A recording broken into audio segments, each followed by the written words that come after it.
pesticide, and then you make, based on rat experiments or whatever, you determine acceptable limits. Yes, a threshold level, a scientist would say. But I think that just 2-3 years ago, a Danish researcher proved that when you take, I'll make it short, but just to show you that one should not have the illusion of isolated things, just like with the selenium. One can always take isolated things out, but everything in nature works in what I would call in a complex web. In this case, these researchers showed that if you have 5 groups of rats and you take 4 well-known pesticides from our drinking water and you give one of them to each of these 4 in doses below the allowed, you will find between 0 and 10% of symptoms in the fertility organs of the male rat. This could be that the penis is slightly smaller, things like this. It's called feminization. It's a well-known fact that a lot of pesticides from a certain group of pesticides introduce a feminization if given to rats. This is a well-known fact. Now the interesting thing is, if you then take these 4 pesticides and give them together to the, you know what I'm going to say now, to the 5th group, then you will observe between 0 and 60% of the rats with symptoms. And these symptoms were so serious that some of the animals were killed for ethical reasons. So my answer to your question is that we already now have a situation where, and I don't like propaganda, I'm trying to stay on the scientific side of the line, but I can't help saying that we are already now in a situation also shown by the farmer who talked, that we are, everybody, every day exposed for, let's call it a handful of pesticides. Nearly no matter what we do. We are this 5th group of rats. Yeah. The cocktail. We are, it's called the cocktail effect, or the synergy effect. This is the fact. The question is only how strong this effect is. But it will go to our fertility, this is well known. In my opinion, it will also go, it's because not my opinion, is what research shows, it will go to the development of the central nervous system, and then we are in problems. There's a new film in the United States which hasn't come to Denmark yet. Okay. It's made by a father of children who's really worried what is going to happen to my children. Yes. And it's called Unacceptable Limits. Yes. And I hope it will come to Denmark. And that's because we accept this isolated testing of chemicals. I think my question is just a continuation of what you said, acceptable limits, because at some point I read in some part of regulation in Denmark that some poison is allowed even in ecological growing. Is that true? If I'm updated on the regulations of organic farming, which I'm probably not, because something is added every year, you can add certain things to, for example, if you produce, I'm just trying to be straightforward, you can't add anything in the field. I mean, you can't add pesticides, right? This is, you can, I will say with, I think Denmark is ahead of other countries in this aspect. For example, in France, the apple growers are allowed to use copper to get rid of fungi. I think this is still how it is. In Denmark, this is not allowed. I think also sulfur, I think Klaus, he might know, he's deep into this. I think the sulfur is still not allowed either for apple growers to keep away the fungi, am I right? It's still prohibited. Sulfur is, okay, you can see I'm way behind. In the US, I think it's streptomycin is allowed. Tetracycline was allowed until last year, and there is still one antibiotic allowed in apple and orchard growing in the US. But here no. So just to make the answer short, there is a strong limitation to what an organic farmer can bring to the field. Then when you look to the industry, if you want to bake some wonderful organic cakes in the industry, then you've got to have certain flow. You have to produce a lot. And you have to be effective, and the more effective you want to be, the more tempted you are to introduce different things. And I think the latest status is, in my understanding, I'm sure Klaus again can add on it, I think the Danish organic processing industry are allowed to work with, I think it's between 40 and 50 things which are regarded relatively harmless. In conventional, you talk about, I think, 350.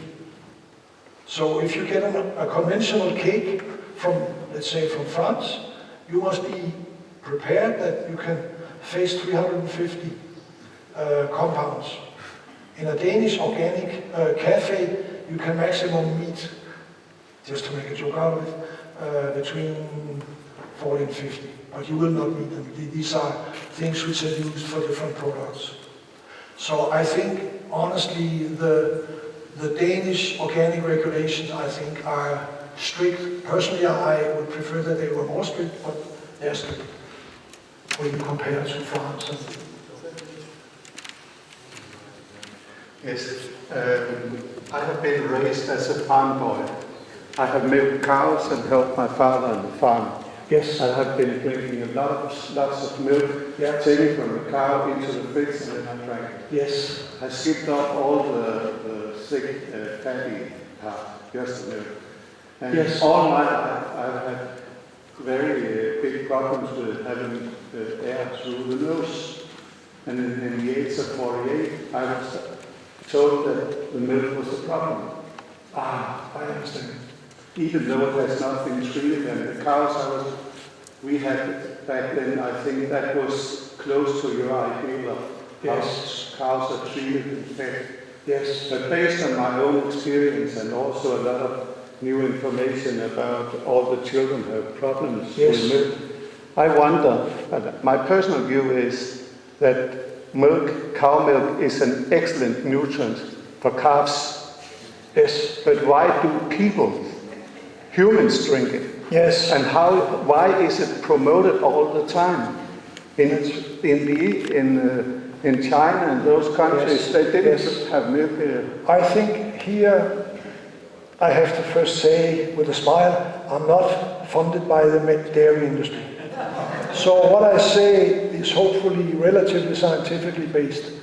I have worked some with milk, and I think I have an answer here. You must realize that, again, you have to go back to the enzyme. Many things can be explained based on enzymes. In Asia, children also get from the mother, let's not make jokes out of it. But in many countries, I think Thailand and Vietnam, just after, let's say, weaning, I think it's called in English, when they no longer get the mother's milk, they don't drink milk for the rest of their life. And in many cases, what happens at the same time is that two, or let's say a handful of enzymes, Mother Nature shuts them off. Lactose, which is the sugar in milk. If you cannot break down lactose with an enzyme called lactase, you have a problem. But then again, looking at nature, the way nature works, in Thailand you will find millions of people, I'm sure, where the lactase is no longer produced by the pancreas. So if you give them a big glass of milk and ask them, then they will have a stomach problem because they cannot digest the lactose. So this is genetically, or let's say geographically conditioned. I'm getting to the point. Next thing is that Many people, as I say, because our bodies are weakened today, I have 3 points, this is the second point. Many people today, our bodies are so weakened that we cannot produce normal enzymes for breaking down the milk. Even if it's a raw milk. We cannot mobilize the pancreas to do it. The third thing is, you have to discriminate between the good and the bad milk. Milk is not milk. Milk is 100 things. And you have to be over here, like I tried to show you, the hay milk from cows, which are quite exceptional. This farm is quite exceptional. And you give it to children which are, let's call it, in the orange part of the scale towards allergy, and they can tolerate it. So this combination you have to be aware of. Is it so that your body stopped producing lactase? Then you have a problem. Is it so that your body, for some reason, could be a period of stress which stopped it? That the normal milk protein enzymes are not working. And then finally, what kind of milk is it that you drink? Is it the good one or the bad one? And my guess is it's the half good one, because the good one is not available. This farm is an exception. 1 out of 10,000, 100,000. So how do you get the good milk? Then you have to put yourself into motion and go and look for it. Look for an organic or biodynamic farm where they have what I would call a good feeding practice. This is what we saw with this dairy thing. Yeah, but when I was 3 years old, yes, that was 58. Yes. I would claim, I know what my father did. Yes. I would claim that milk was premium quality. Yes, but then I will claim that out of these you have to fulfill all 3 factors. My claim is then that if he produced a good milk, and I would guess it in 58, then your pancreas maybe didn't do a good job for a period or whatever. And then your organism starts to react, and then it's difficult to come out of it, because we're exposed to milk all the time everywhere. It's difficult to make a quarantine period.